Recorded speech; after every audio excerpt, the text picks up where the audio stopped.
Well, Michael Murphy of UK Daily Telegraph, welcome to the NACON Australia podcast. Thank you for having me, Dan. Yeah, great. I've been interested to talk to you because I've been following your coverage of, various subjects, but Irish immigration issues most recently. How did you end up getting involved on that beat? Well, I think, like a lot of people, it first came onto my radar really in late 2023 when there were spectacular scenes of violence erupting on the streets of Dublin. It was the worst riot in modern times in Ireland, where it was precipitated by a naturalized Algerian migrant in Ireland who had went on a stabbing spree, stabbing three young children and their minder. And this then, spread like wildfire on social media. People came out and looted stores. It has to be said, a lot of it was just opportunistic thuggery. It's interesting to note that the bookstore on O'Connell Street wasn't raided, but the shoe stores were. So that was really the first time that I started taking an interest in the Irish situation. I'm actually Irish myself. Both parents came over from Ireland to the UK, hence my plummy English accent. And I started watching the debate in Ireland because there were some similarities I thought with how the immigration the predicament of mass migration was dealt with in the UK over the last 50 years, which I've studied very closely, and where Ireland was at. It seemed like they were discussing this issue in a way that was, reminded me of Britain in the 90s or early 2000s. It seemed like they were just a few decades behind us in terms of what was acceptable to say and wasn't. What do you think is unique about Ireland's situation, and what is similar to what's going on in the UK and indeed the rest of the Western world when it comes to the problems involved with mass immigration? Well, Ireland's unique for several reasons. First, being that it's a relatively recent phenomenon in Ireland, whereas it's been going on a sort of low simmer in most European countries since the end of World War II. Ireland really retained its cultural and ethnic homogeneity until well into the 2000s, when several Eastern European countries acceded into the European Union. They had a large influx of Poles and Lithuanians, people with some cultural proximity to what was then a still fairly Catholic Ireland. And, on the whole, they came to work, they assimilated fairly well. It wasn't without its problems, but it was nothing like the integration issues that we've seen throughout Europe with migrants predominantly from Africa and Asia. And so they started off pretty late. They then started ramping up the number of asylum seekers that they were taking, which has ballooned by almost 700% in the last decade. These are predominantly people from some of the most dysfunctional regions on earth, including Somalia and Afghanistan and Algeria. And so it seemed to me that Ireland very much prides itself on being a proud member of the European community, but it sees itself as a federal outpost of that project. And it seemed to me, or at least the Irish liberal elites who rule the country, and it seemed to me that they had ignored some of the signal lessons that the European Union had to offer on dabbling in that kind of mass migration.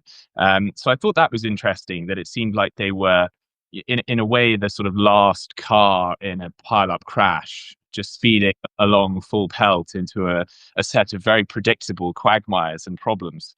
Is it correct? Oh, sorry. Is it correct to say that illegal immigration, that is, people coming across by boat, isn't really an issue in Ireland like it is in the UK and had been in Australia, and at least is a big problem in the United States with people crossing the border? Like, is it that aspect of it, they don't have to deal with to the same degree, right? They don't have people arriving by boat like we do in Mm. Dover and elsewhere. They do have illegal migration just via other routes. So, for example, in recent years, many people have arrived into Dublin airports having destroyed their travel documents en route. Now, Mm. if you or I were to do that, Dan, we would be arrested and detained. But it seemed like the law didn't really apply to newcomers if they were claiming refugee status, and so that law wasn't enforced, and a lot of people were allowed to remain in the country, and it's very hard to keep track of them once they're in.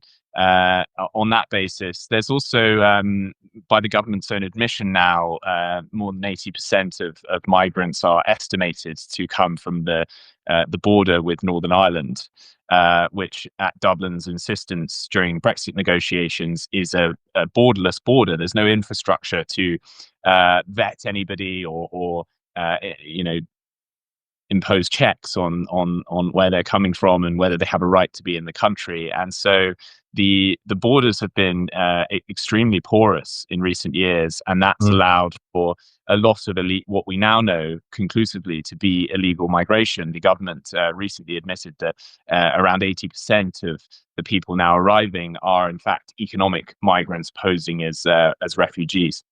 Right. So I'm just trying to get a sense of the the mechanics of it. If I'm, say, like a Syrian refugee or someone from North Africa and I make it to Europe, why do I go to Dublin airport rather than jump on a boat across the English Channel to get to England directly? Why take that route rather than the other one? So I think this. Once you have an established pattern of migration, what we call chain migration in Mm. this country, you might have a similar concept. Is that a lot of this stuff is word of mouth. You have a settled community who will arrive and say, "Okay, I was treated in this way. This is how you can perhaps game the system." And Ireland, unlike Britain in recent years, has been just hook, line, and sinker in favour of giving the world's refugees Mm. fabulous inducements in the form of, one minister comes to mind, Roderick O'Gorman, who was the minister of integration in Ireland. He sent out a tweet in 2021 in 8 languages, including Urdu, Somali, Arabic, basically advertising Ireland to the world, in the manner of an estate agent. He was offering people own door accommodation and various welfare benefits that weren't even on offer to Irish citizens were given. And so I would imagine that had some impact.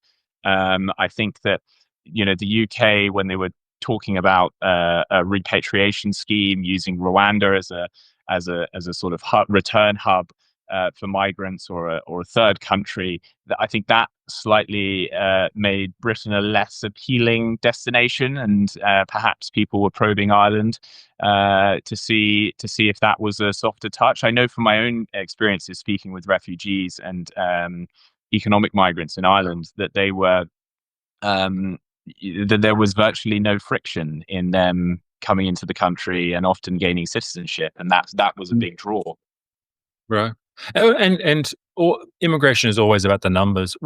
How many are we talking, and where predominantly do these people come from? So there's broadly speaking 3 buckets of migrants coming into Ireland. There is the the economic migration that's done on the books, and that's been a large share of the migration that, say, for example, in 2023, the country's population grew by 3.5%, which is, broke records in the European Union. I think there's only a handful of examples since the European Union was founded that have grown at that scale. And a large part of that has been economic migration from places like India and Nigeria.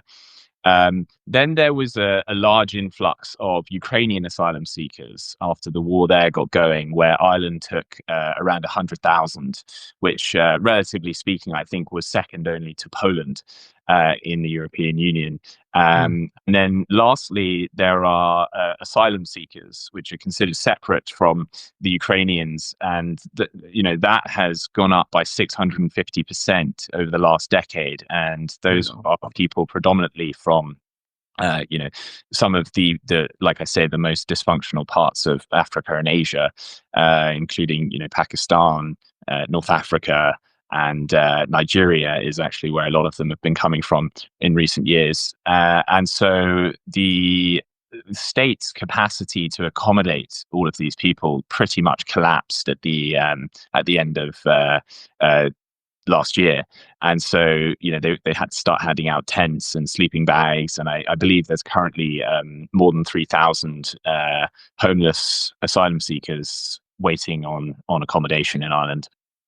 So, am I right to understand it's been driven more by refugees and economic migrant than mass migration, like in Australia, where people supposedly come here who are skilled migrants, and the numbers go up that way?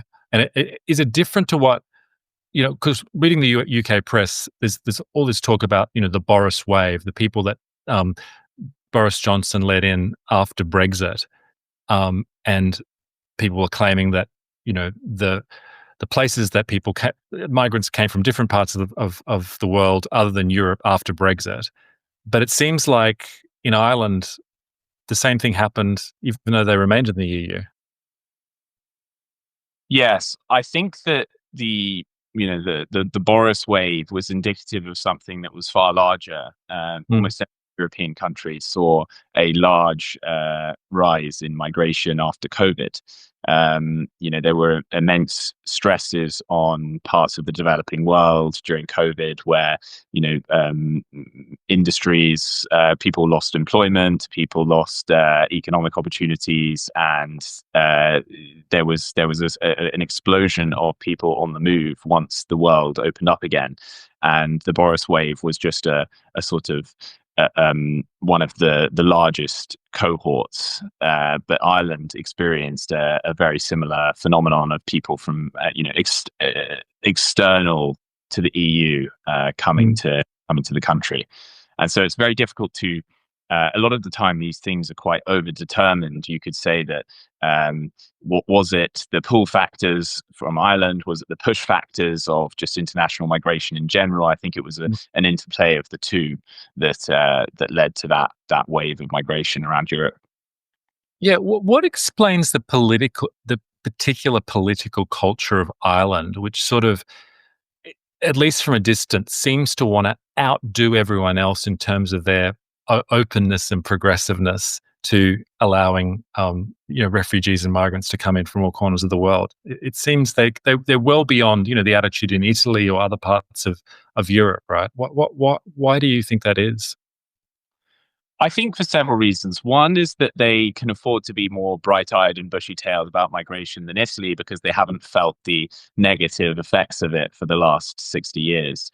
I also think that this is what you're describing, this need to be the world's most moral actor in a given crisis or scenario is very Mm. um, symptomatic of certain kinds of small social democracies. We saw it in Sweden, for example, in the 1960s and 70s. They took to calling themselves a moral superpower, and it seems like they were getting drunk on their own propaganda because they really followed through. There wasn't on that promise. There wasn't a crisis around the world that they didn't want the largest slice of the refugee action from, and now Yeah. they're putting on all the brakes that they can. And I think Ireland is in a similar situation where they can't, they don't have an army. They don't, well, they do, but they don't have a significant military force, and so they feel like they need to punch above their weight in certain other ways. Yeah, I mean, a bit like the Canadians with the Americans. They have to differentiate themselves not through their hard power, but through their being nicer and more friendly than those bad guys down south. Is that sort of what's going on? They have to. They're not like. It just strikes me strange that um, that there seems to be a lack of awareness about how the problems that have existed with mass migration in other European countries weren't going to, um, you know, transpire in the same way in Ireland. Couldn't they see that coming down the line? When I've challenged Irish politicians on exactly this question that you're raising, Mm, Dan, you often get a slightly milquetoast response about something the GAA, Gaelic football will help them to integrate, and mm, um, it's a very feeble form of Irish exceptionalism, I think, where they just think, ah, sure, they'll come over, they'll have the crack, and we're welcoming people. What could go wrong? I dare say there's some naivety actually in the country. I don't think that many Irish people have experienced the ghettos in Malmo or Rotterdam or indeed in sort of the Midlands throughout England. I think if they'd been to Luton, which was named the terrorist capital of the world, I think by the mm. CIA some decades ago, they would, appreciate that they're actually in slightly deeper waters than they'd like to admit. Yeah, it just seems like there has been a complete political transformation of that country, and as we were discussing offline just before, there's a traditionally Australia had about 40% of its population who could trace their ancestry to Ireland, and there were a lot of sympathies to that country over the last century for you know its dogged sort of claims for independence and maintaining itself as a separate people, and with all the troubles and everything else that went with that. But it now seems as though it, their claim is not to be a separate people, but to be a multicultural society that doesn't have any almost distinctive ethnic component to it. Is that fair? Yes, I think if we were to do a post-mortem on the island that you're describing there, the island of Mm, Ulster, of wanting to retain the Gaelic language and having a mm, skepticism of being drawn into large organisations, I think that there was a collapse of confidence on two fronts in Ireland in the late 90s and early 2000s. The first was the Catholic Church abuse scandals, which really came to prominence in the late 90s, early 2000s, and that was that saw essentially the moral lodestar of the society collapse completely. Uh, mm, then in 2008, you had the Irish were among the worst impacted by the global financial crisis. And after that, there was a rush to sort of hand over the keys to a lot of the sovereign functions of the government, including monetary policy, trade policy, over to the European Union and the European Central Bank. And mm, so you had a twin crises of are we able to manage our own affairs, and do we know what we're about ethically, morally? And I think into that vacuum came lots of American capital from multinationals on which Ireland's economy now is completely dependent, mm, uh, because it's got a favorable tax environment. And with the American money, I think came American values. You saw an explosion of NGOs in Ireland. I think there's now 33,000 NGOs, more than there are policemen or nurses in mm, Ireland. And these organizations are essentially often bankrolled by the government or various, who are in turn bankrolled by these American multinationals, who are there. Many of them do good work and are fairly uncontroversial, but many of them have an ideological axe to grind. They will be promoting, racial and sexual dogmas that have, became the norm in America in recent decades, and those really took hold in Ireland. mm. That's why you've seen the country transform at breakneck speed in terms of its moral and governing outlook. Well, yeah, you had, and I'm a lawyer and dealt with tech companies a bit. I mean, Ireland is it's like Silicon Valley. In fact, I read a stat or listened to a stat the other day. It said, which I haven't been able to verify, that was more investment in Ireland in the '90s than from America than there was in the entire American investment in China and India, which seems to me like unbelievable. But there was an enormous amount. I mean, Intel and all Microsoft and all those tech companies just headed there. And I guess they imported their Bay Valley, San Francisco Bay values as well, and couldn't help but rub off on the local population. That's a bit. Is that fair? Do you think or not?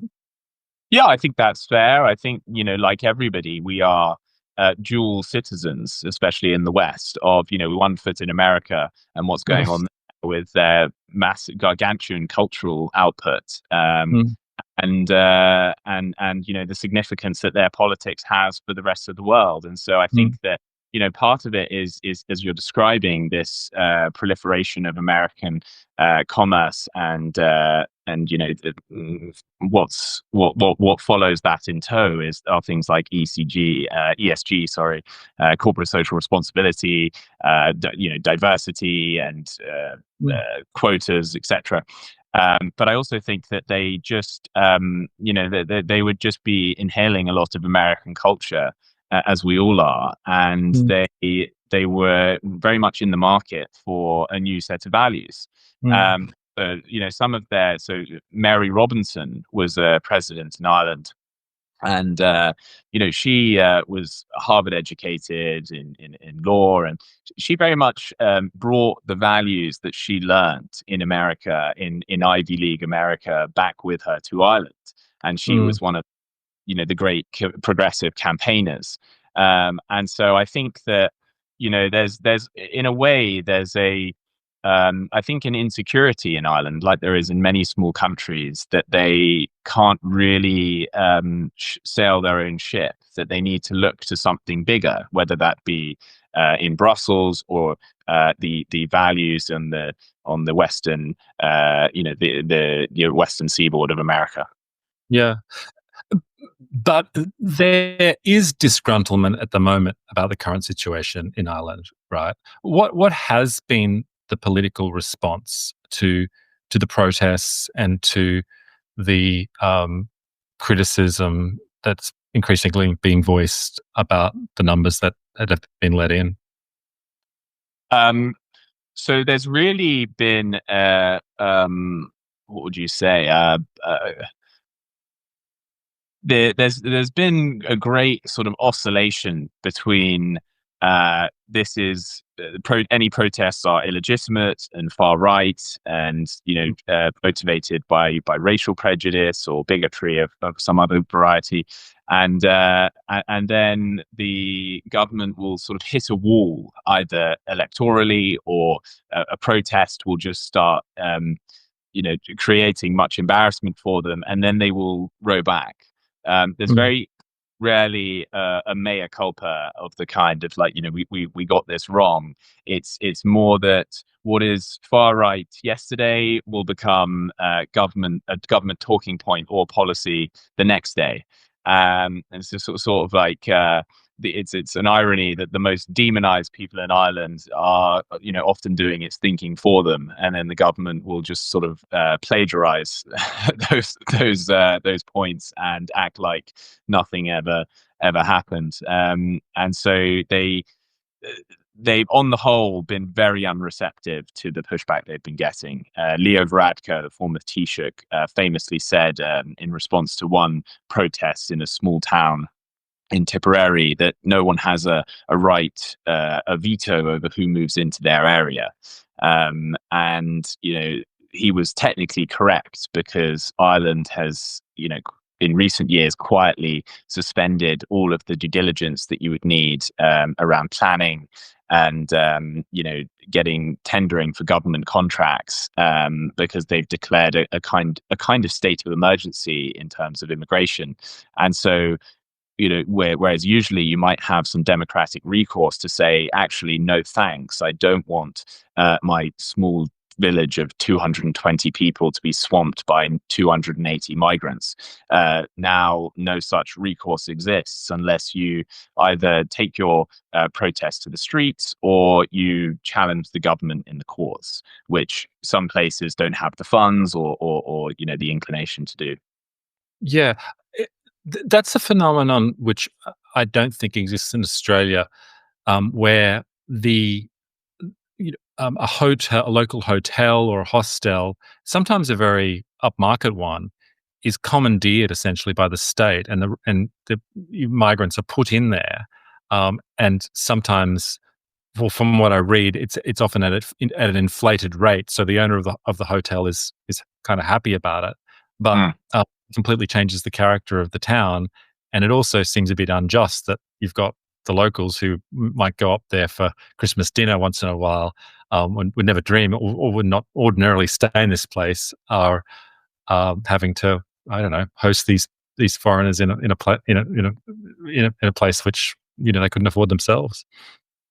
Yes, there's been many such examples in Ireland where, of course, the landlord or the hotel owner who's running a seasonal business, where they might have a full house 3 or 4 months a year, and they have to cover staff and overheads and all the rest of it, will snatch the government's arm off if they offer them a 2-year contract year round. They can operate with a skeleton staff. Often they have their utilities and everything else covered. It's a great deal for them. Um, Not so great for the community in a place like Roscrea, for example, in Tipperary, where I've spent some time now, Mm. where town's only hotel is now gone. And so that's christenings, Yeah. funerals, old biddies playing bingo on a Sunday. That's all gone. So that community is left out to dry, and to add insult to injury, they've now got several hundred, if not near 1,000, um, migrants from parts of the world about which they know very little, about which they have very little in common with these people. Mm. Many of them don't speak English, need translators, courtesy of the state, um, and they're disproportionately young males. Now, as one woman put it to me a few years last year, um, she would be uncomfortable if there was a group of young Irish males loitering around in the centre of a town with nothing to do, nowhere to go. When you add to that they're speaking in foreign tongues, it's very unpleasant for the town. It has this sort of slow, corrosive effect on what was a very tight knit community. Yeah, no, I saw that in the interview that you did for the documentary. I think you produced for the Telegraph, or at least part of it, in Roscrea, and yeah, it was the people interviewed were not neo-Nazi types. They were disgruntled locals who were with all the goodwill in the world, just upset that their town had been transformed. Has there been? Is it correct to say there hasn't been in Ireland the equivalent of like a Reform or a Rassemblement National or Georgia Meloni type of party that has been set up to tack in response to anti-immigration sentiment? So there has been nothing resembling Reform or Le Pen in Ireland, because Mm. this issue really, I would say that there hasn't been a right wing politics in Ireland really to speak of in the Mm. last 30. Obviously, Sinn Féin would have been the natural um, party of nationalists and even nativism in Ireland. But in the last few decades, they have sort of dropped the nationalist part of their offering, kept the socialist aspect. And so you will often find Mary Lou McDonald, who's the leader of Sinn Féin, which in one translation I think means ourselves alone. Mm. Ironically, she's in mosques wearing a chador around her neck. She's saying, Ireland's Muslim community is essential for the country, and it's very sort of wishy-washy progressive multicultural party now that once was a very militarized nativist platform. And so the Irish people who have objected to immigration in recent years have been politically homeless. And there's been an upswell of small parties, the Irish Freedom Party and various other nationalist entities, which not really serious. Their leaders are mired in infighting, and often one man in particular is prone to sort of dressing up as a Nazi, and so Yeah. the nationalist, the sort of nascent nationalist parties in Ireland performed very badly in last year's both local and national elections, and so Mm. I think the closest thing to a right-leaning populist party in Ireland would be Aontú, led by Peadar Tóibín. But they're a relatively modest electoral force. They only have two members of parliament, and so if there is going to be some kind of populist nationalist revival in Ireland, we have yet to see it. Where does Conor McGregor fit into this? Because he was at the White House recently. He had a high profile podcast with Tucker Carlson, I think just over a week ago.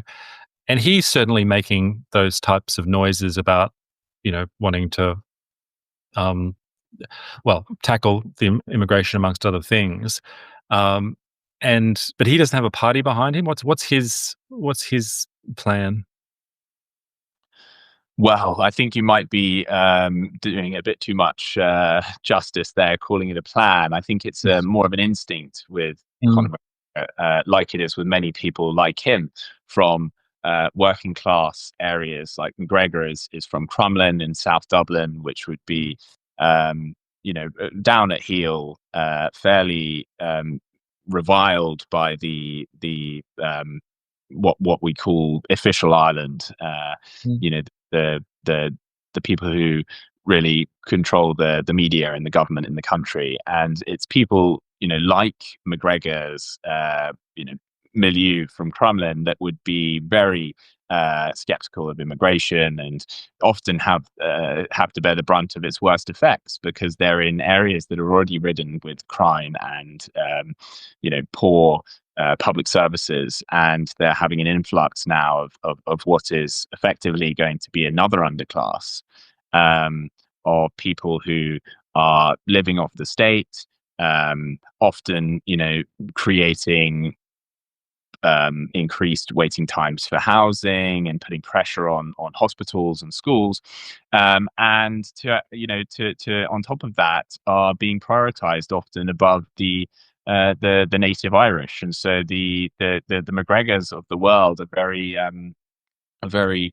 upset about that, and I think it's difficult to quantify really what effect, if any, McGregor is having. I Mm. think that he's certainly pally with Donald Trump.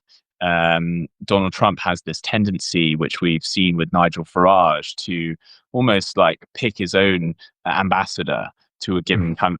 Say, this is actually my guy in London or Dublin, and he's the guy I'm going to communicate. And so he's created these alternative pockets of access to Washington and American influence and power, Mm.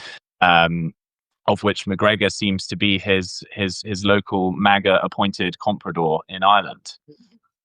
Yeah, I mean, it seems to be a theme of his where he will greet the official president or prime minister of a particular country, but then he will a week or so later at least signal that he is sympathetic to the whoever's the leader of nationalistic sentiment in a particular country as well. So it's sort of playing both sides of the board. Yeah. Do you think? I mean, you hung out with Conor McGregor and Tucker in Dublin, right? Is that right? Did I read a story saying you were Yeah, at the same I event?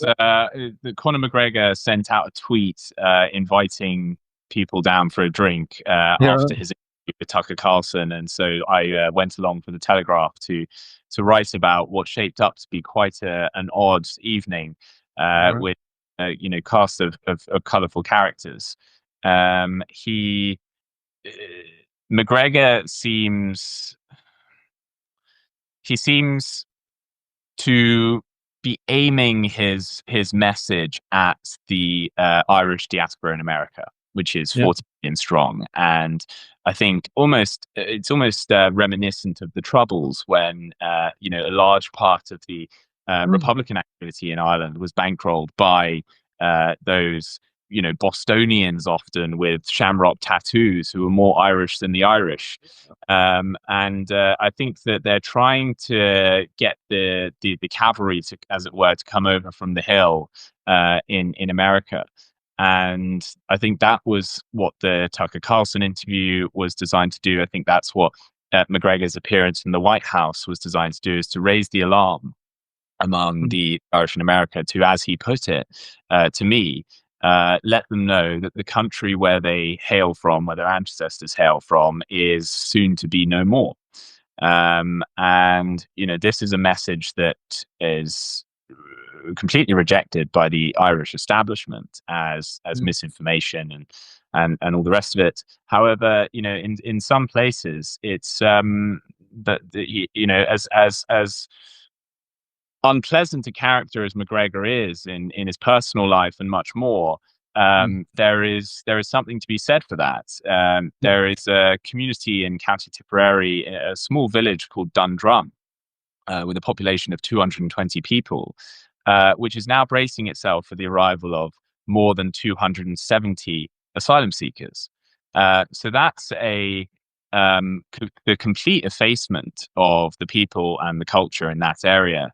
And I think it's often lost in debates about you know population sizes and all the rest of it, that mass immigration is primarily felt on the local level.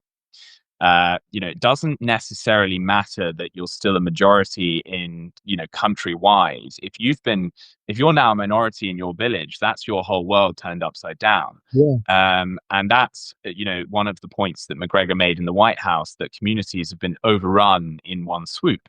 And we are certainly seeing that in village and towns across the country.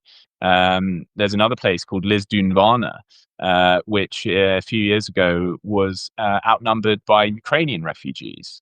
Mm. So I think that many people resonate with some of the points that McGregor's making, even though he might not be a particularly popular person with many Irish people for what are obvious reasons. Yeah, I actually don't know the full background. I only know him from a distance, but I mean, I've heard different, you know, things, but who knows? I mean, Well, he there, was there, recently. It's probably important to signpost that he was recently found civilly liable for rape, yeah. and he's got a list of convictions as long as your arm for Mm. many traffic offences, I think. But he also, punched a pensioner in a pub a few Okay. years ago for rejecting a drink, and so many Irish people would see McGregor as a thug. Yeah. Um, and so he's a problematic prophet, as it were, or a spokesperson for what are ultimately legitimate grievances of the Irish people. How does it play out then? Are there not sort of more thoughtful, intellectual types in Ireland that also recognise the problem and can um, explain it in a way that's more palatable? I don't know, to the public broadcaster audience, in a way that Conor McGregor can't. I mean, isn't there? Because that's what you want, right? You want this to be all sort of corrected through reasonable talk rather than through riots or whatever on the streets. Is that not happening in Ireland? Um, I think that what's sometimes called the Overton window has shifted. Mm. What was unacceptable to say at one point, a list of very bland observations that are fairly obvious, that mass migration will exert pressure on housing supply, that it will create a sense of social dislocation, that there are problems with crime and much else when you import people from very unstable regions. This is all sort of creeping now into the mainstream, where it was once beyond the pale to say it, and now you have some more mainstream politicians saying it. And I think the government have realised that um, the trajectory that they were on is untenable. While Mm. they did, while the centre roughly held at the last election, they did get a bloody nose in various ways. The Green Party, that was part of a three-party coalition in the last government, was roundly blamed for a lot of the failings of immigration, and they were completely wiped out. Mm. Other mainstream parties either remained stagnant or lost vote share, and so I think that the establishment is now coming out with utterances that they would have once roundly criticised. The new Justice Minister Jim O'Callaghan has said that we need to ramp up deportations. That most of these migrants are actually economic migrants, not asylum seekers, and so there is some shift in the tone of the public debate. Unfortunately, there just aren't enough people who are, like you say, credible and have the know-how to turn that into a political capital. Yeah, because it's not just the figment of people's imagination. There are serious and unprecedented demographic changes occurring in little old Ireland. I think one tidbit, either you or someone else mentioned that in Galway, which is a very pretty little town, I remember visiting ages ago, and where my family hail from, the most popular boy's name is Mohammed in that town. Now, that's sort of something that would have been beyond the imagination of Patrick Pearce and the boys when they hit the GPO back in the day, right? I mean, that's not the island that they were contemplating building. So at some point, there have been revolutions in Ireland, political revolutions in the past in Ireland. The Home Rule Party getting booted out and Sinn Féin taking over. Do you think at some stage there will be the natural antibodies of the place will sort of kick in, and there will be some more dramatic change? I'm not very optimistic that there will be a dramatic sort of political realignment in Ireland. Mm. I think that the Irish are, in many ways, quite reluctant to rock the boat. Mm.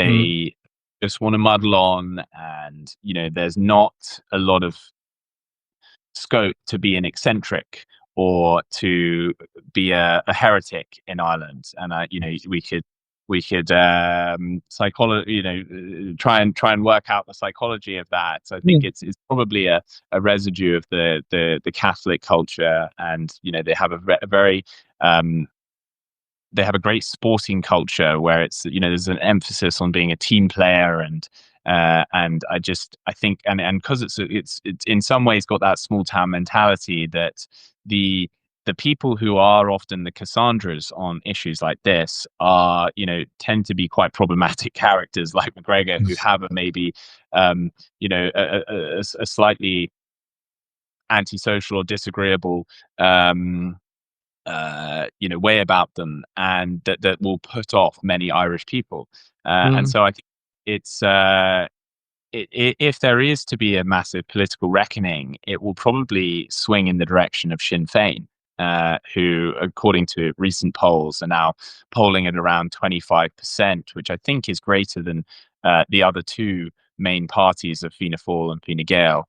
Mm. And that comes with its own issues for Ireland. It's they're a socialist party. They have links to the former IRA. They're an outgrowth, or they were historically the political arm of that organization, and so they would be quite sympathetic to a lot of the armed violence and often murder that organization committed in pursuit of its political aims. So I think that that the alternatives for Ireland at the moment are very slim, and they're kind of stuck between a rock and a hard place of, do we go with the status quo, which clearly isn't working, or do we take the radical option of getting into, potentially supping with a greater devil in Sinn Féin?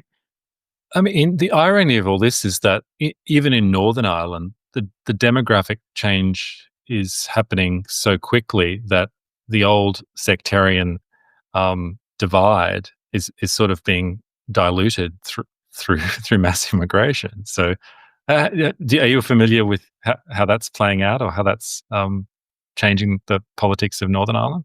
Well, as one person strikingly put it to me in McGregor's pub the other night, Mm, all of the people in this pub have more in common with the loyalists up north than they do with, their own government.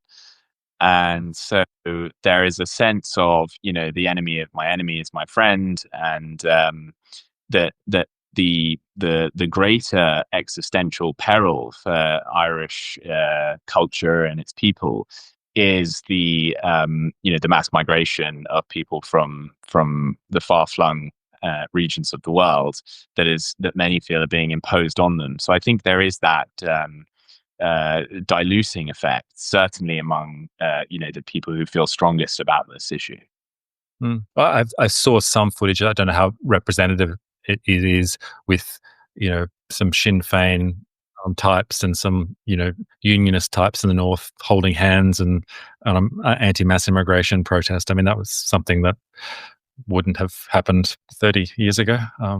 Well, I can actually let you in on the sort of background of that story, where I think it was the people from the Kulok Says No campaign, which is a Dublin suburb that was facing the arrival of 1,000 or 500 to 1,000 migrants in a local Yeah. factory. And some of the people involved in that campaign took the banner and went up to the north and were seen, as you say, alongside loyalists and various other people. And when I was told by one campaigner that they weren't necessarily the brightest bulbs in the chandelier. And when they got back, there was some stern words Okay. exchanged. And so, I think that we're not quite at the roasting marshmallows and singing "Kumbaya" stage Yeah. just yet with a lot of Yeah. people. It's Well, it made for some great photos for the newspaper, I think, and some great it, footage on it TV, with yeah. what you place there. Yeah. Moving across back to the UK, there recently, I think, a week and a bit ago, a French intellectual called Renaud Camus, who is famous for coining the term "the Great Replacement," was banned from entering the UK. What's the current status of that case, and what was the real justification for that? Well, the Home Office gave the reason that he wouldn't be conducive to the public good, as defined by them, and he is now appealing the ban. Uh, Interestingly, it seems to have backfired quite spectacularly, because he was due to give a talk at a conference with a fairly obscure nativist party here in the UK called the Homeland Party, Well, and as a I've result, interviewed one of the guys from Homeland, so I know I'm familiar with them. yeah, they're by no means mainstream at all, and Mm, the as a result of the ban, he's now plastered over the pages of our broadsheet newspapers and our television screens, and so mm, it's had a sort of Barbara Streisand effect, where something that starts off small is becomes much larger as a result of your response to it. mm, Um, I think that the it reminds me of in the late 2000s, when Geert Wilders was banned from entering the UK. Of mm, course, this is the Dutch right wing anti-Islam politician, mm, and now Mr. Wilders' party is the one of the largest in the Netherlands, and actually in the government. mm. It was able to form a government, which many years ago, back in the heady days of Tony Blair and Oasis, people would have thought impossible. So it's these things, these are, these ideas, if they're suppressed, will find an outlet democratically through other means. And I think in the age of uncensored social media and the internet, there's very little point in banning somebody from a country if you're trying to suppress their ideas. Apart from the obvious reason as well that it's a deeply illiberal thing to do.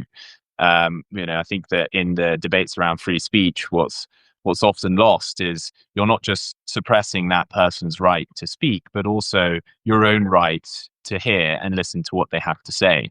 And so, the government have done a disservice to not only Mr. Camus, who should have been allowed into the country, of course, but the people who want to listen to what he has to say, regardless of whether you agree with him or not. And I don't think he has any background of any kind of political violence. He's not a Yasser Arafat character. He's, I think, feted in many of the very esteemed intellectual circles in France. Right? He's he's mild mannered academic. It sort of seems particularly odd to be banning someone like that from coming into the country. Yes, Dan. I think I make no claim to be a scholar of Camus' work, but from what I can tell, he's anti-violence. He has some quite forceful and interesting views about the long-term effects of mass immigration in Europe, which I think invite robust debate. And it's interesting as well that he's this fairly mild-mannered gay intellectual, where there was a story out the other day that Douglas Murray, who is another immigration skeptic, also Mm. gay, is has his books removed from the shelves of or not stocked on the shelves of one of Berlin's largest bookstores. All right. Uh, and I think that it's interesting that the people who are raising the alarm about some of the negative effects of mass immigration tend to be from other minority groups. It you know in Berlin recently last year, gays and Jews were told not to be conspicuously Jewish or gay Yeah. on the street because of an influx of arrivals that the country has absorbed in recent years that aren't very amenable to those minority groups. And so it's by putting one group on a pedestal, whether that be Islamists or whoever else, you often create a rod for the backs of other minorities. Yeah, and they're the canaries in the coal mine, and they sense the change in the atmosphere before others often do. Just to finish up on a broader question, I mean, the demographic changes in Europe over the last 50 years have been unprecedented almost in its history, certainly within the last 1,000 years. Um, the what do you think future historians will say? How do you think they'll describe this period? And how do you think it ends? I mean, how do you think the story plays out over the next 10, 20 years? Well, just to take one example, the Muslim population of Europe is now stands at 26 million, um, which is roughly 5% of the European Union's population. Uh, it's on track by 2050 to hit 75 million, Mm. which would then bring it, and the European Union's population is due to remain fairly stagnant, if not shrink, over that period, which would then bring it to around 15%. Um, like I say, this is felt very disproportionately. We've already seen in recent weeks in Vienna, the majority of primary school pupils are now Muslim, and so we are going to see the European continent start to resemble more and more, as we have in recent decades, the countries in which these people are fleeing from Mm. often. And I think that's no good thing, because if you look how people vote with their feet, the Muslims who have come from the Middle East and North Africa have come for a reason, and it's not to recreate the countries which are mired in dysfunction in which they fled from. And so I think that we will look back on the last few decades in particular as, the greatest self-inflicted wound that a country or a continent has inflicted on itself. In especially in living memory, it's really quite unprecedented. The the cultural effacement of European peoples by European peoples primarily. Um, and I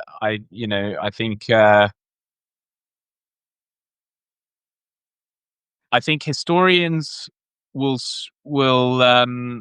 struggle to find the root cause of why we did it to ourselves. It's there's lots of debate around whether it's because we've lost God, or we have post-colonial guilt, or we have guilt from the Second World War, and I'm sure all of these things are significant.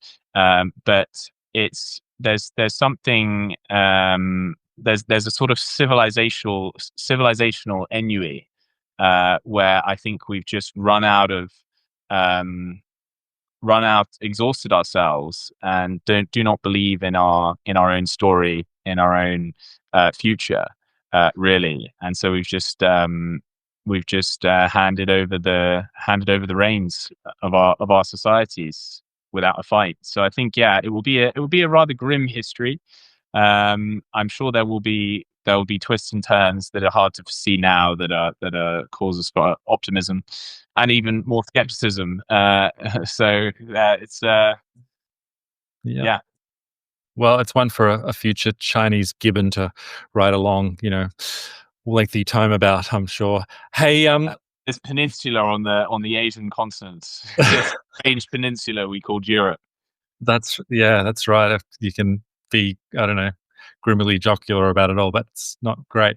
Hey, I've really appreciated you making time, and I know there's a lot of other stuff, documentaries and writing that you've done. You can provide it after, and I'll drop it on the show notes. But briefly, for people listening, where do they go to find out more about you and your work? So if you look up my Twitter, it's Michael Murph _Y.